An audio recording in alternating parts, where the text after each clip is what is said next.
যে কাজটা করতে নিষেধ করা হয় সেটার প্রতি আমাদের আকর্ষণ হঠাৎ হাজার গুণ বেড়ে যায় কেন? ভেবেছেন কখনো?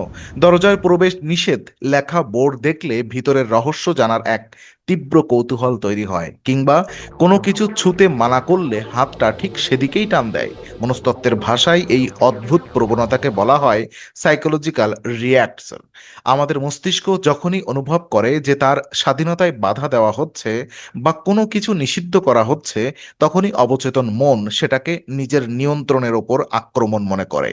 আর হারানো সেই স্বাধীনতা ফিরে পেতেই মস্তিষ্ক অবাধ্য হয়ে ওঠে এবং ওই নিষিদ্ধ জিনিসটির প্রতি তীব্র আকাঙ্ক্ষা তৈরি করে।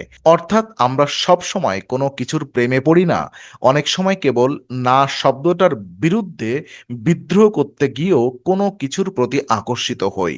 নিষেধের এই মানসিক ফাঁদ আর নিষিদ্ধ ফলের প্রভাব কিভাবে আমাদের দৈনন্দিন সিদ্ধান্তগুলোকে নিয়ন্ত্রণ করে তা নিয়ে আমাদের চ্যানেলে একটি বিস্তারিত ভিডিও আছে, যা মনস্তত্ত্ব সম্পর্কে আপনার ধারণা বদলে দিতে পারে।